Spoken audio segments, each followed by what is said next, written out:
আসসালামু আলাইকুম। Kuwait, Oman, Saudi, কাতার এবং দুবাইয়ে লক্ষ লক্ষ প্রবাসী বেকার। এই কথার সত্যতা কতটুকু? আজকে আলোচনা করব যে সকল প্রবাসী মধ্যপ্রাচ্যে রয়েছেন এবং আপনারা হাজার হাজার ভাই বেকার রয়েছেন, কর্মহীন রয়েছেন, আপনাদের বিষয়ে।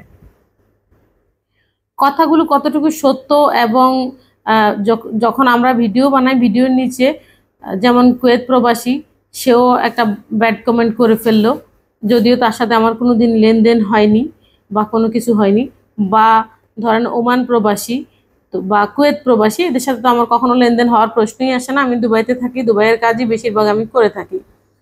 তো সৌদির প্রেক্ষাপট সম্পূর্ণ আলাদা, সৌদিতেও বেকার রয়েছে। তো এই বিষয়গুলো নিয়ে আজকে আমি আপনাদেরকে ক্লিয়ার করে দিচ্ছি। যারা এখন নতুন করে আসবেন এবং যারা মধ্যপ্রাচ্যে রয়েছেন, ভিডিওটি আপনাদেরকে দেখার অনুরোধ করলাম। সবাই ভিডিওটি দেখবেন, আপনার মূল্যবান মতামত দিবেন। তো শুরু করছি আল্লাহর নামে।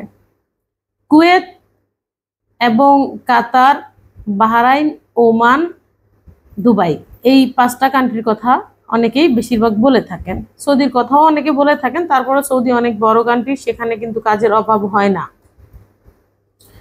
তো এগুলোর পিছনে কারণ কি? আসলে এরকম কিছু হয়ে থাকে? হ্যাঁ, হয়ে থাকে। হয়ে কিরকম হয়ে থাকে সেটা আমি একটু আপনাদেরকে বুঝিয়ে বলি। ধরেন আপনি কাতার একটা কোম্পানির মালিক, আর আপনাকে আমি চিনি, আপনাকে আমি খুব ভালো মানুষ বলে জানি, আপনি ওই কোম্পানির আপনি মালিক। আমি আপনার কাছে আমার 2টা বা 4টা লোক আমি আপনাকে দিলাম যে আপনার কোম্পানিতে এদেরকে নেন। আপনি কিন্তু ফ্রিতে নেন নাই, আপনিও একটা কস্ট নিয়েছেন, আমিও কিছু বেনিফিট কাস্টমার থেকে নিয়েছি। তো সব মিলিয়ে আমাদের উদ্দেশ্য হলো কাস্টমারটাকে সেখানে সেটেল করা। তো এখন সেখানে যাওয়ার পর যদি আপনি যে আমাকে কমিটমেন্ট দিয়েছেন যে আপনি 10 দিনের মধ্যে আইডি দিয়ে দিবেন, 20 দিনের মধ্যে কাজে পাঠিয়ে দিবেন, এরকম যে বিভিন্ন কমিটমেন্ট আপনি আমাকে দিয়েছেন, সেই কমিটমেন্টটা আপনি রাখলেন না। ওই মুহূর্তে কাস্টমার সে আমাকে ভুল বুঝবে, সে মনে করবে আমি হয়তো টাকা দেইনি, বা আমাকে সে দালাল বলবে। স্বাভাবিক বলাটা, তার জন্য বলাটা স্বাভাবিক।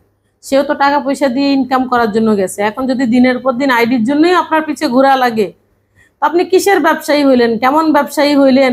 যে কেমন কোম্পানির মালিক হইলেন যে আপনার একটা ছেলের আইডি দিতে আপনার 2 মাস লেগে যায়? একটা কাতার ভিসায় খরচ কত? কাতারে যারা ভিসা করেন তারা জানেন কয় টাকা ন্যূনতম কস্ট আসে। তো কাতারে যাদের বিজনেস রয়েছে, অনেক বড় বড় বিজনেস আছে, লিমুজিন টেমুজিন এই ধরনের কোম্পানিগুলো যাদের আছে, অনেক বড় বড় বিজনেস আছে। এরকম অনেক ভাইয়ের সাথে আমি কথা বলে আমি জেনেছি যে একটা লোকের সেটা নর্মাল ভিসা কস্ট কত হয়। তো ধরেন আপনি সেই এটা এমন বড় কিছু না, আপনি যেই পরিমাণে আপনারা নেন, 3 লাখ 4 লাখ 5 লাখ খরচ করে মানুষ যায়। তো যখন যাওয়ার পরে আপনার যদি জেনুইন কোম্পানি হয়, তাহলে আপনি কি করলেন?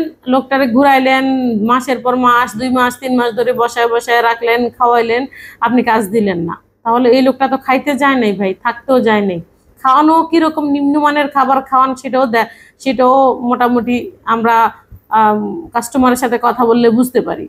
তো আপনারা যদি আসলেই ভালো কোনো মালিক হয়ে থাকতেন, আপনাদের যদি আসলেই ভালো বড় বড় কোম্পানি থাকতো, তো সেক্ষেত্রে তো আপনারা এইভাবে শ্রমিকদেরকে নিয়ে যায় কষ্ট দিতেন না।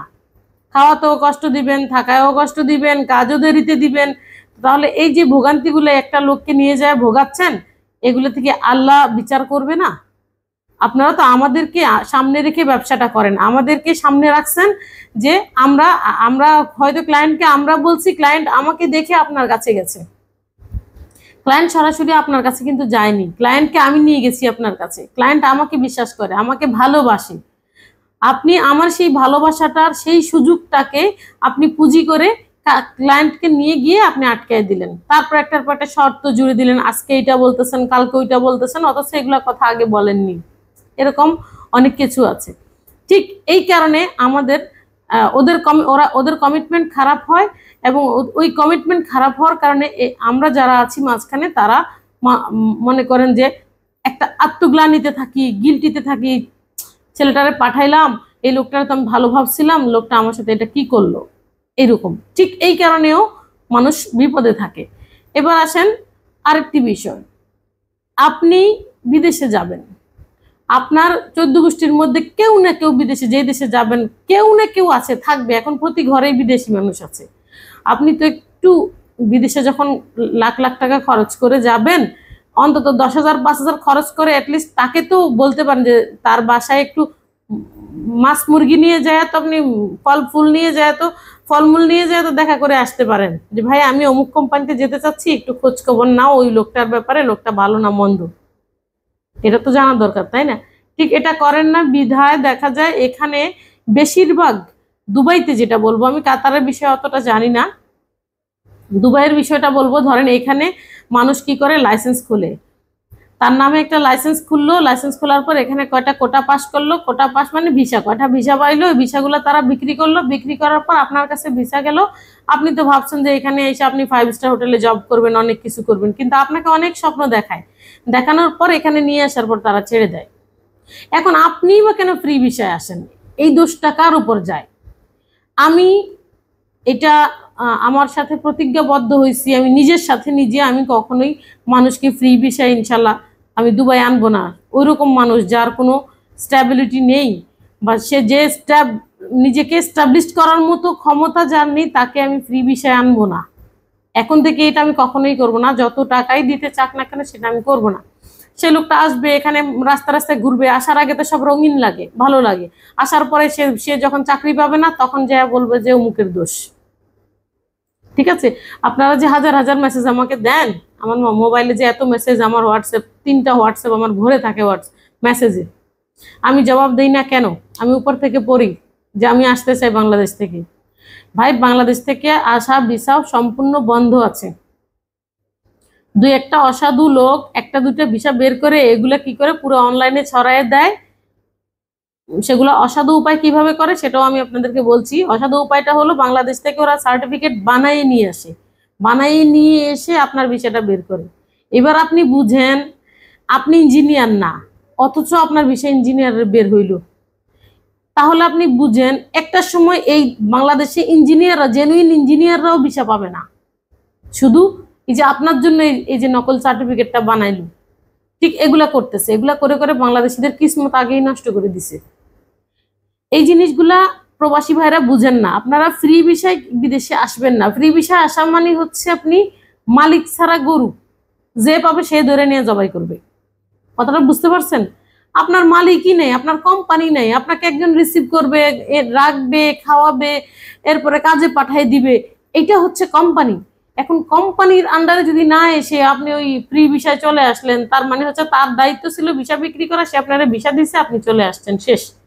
এরপরে দুবাইয়ের যে একটা প্রতিকূল পরিবেশ, একটা মানুষ প্রথমবার আসলে সে জানে না কি কি পরিবেশ পরিস্থিতি হতে পারে, সে বাড়ি থেকে টাকা এনে খাওয়া লাগে।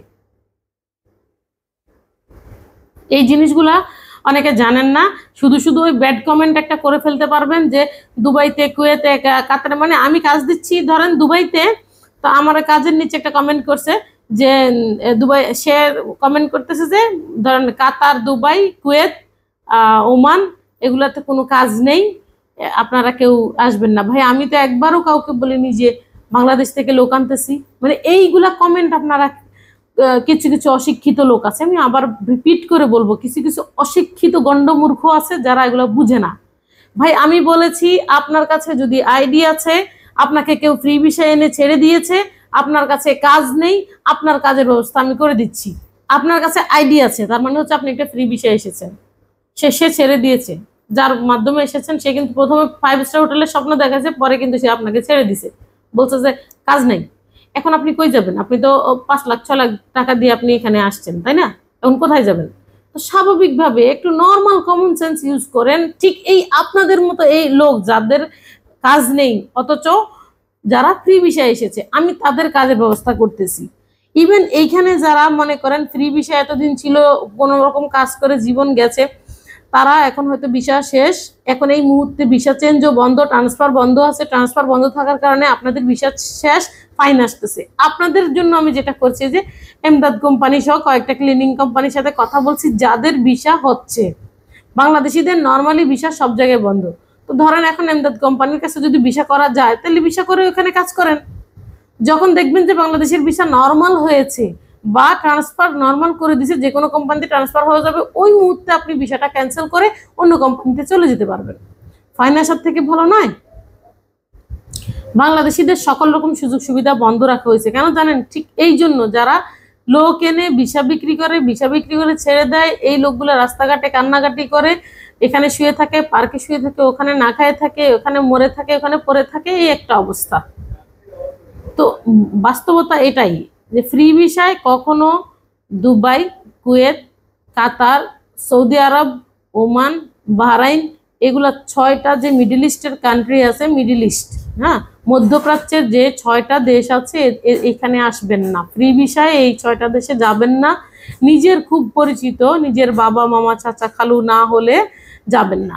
যাবেন, আপনি বিপদে পড়বেন। আপনার ওই বিপদের সময় কিন্তু আপনাকে তখন কেউ হেল্প করার মতো পাবেন না, বাড়ি থেকে টাকা দিয়ে এনে আপনাকে খাইতে হবে।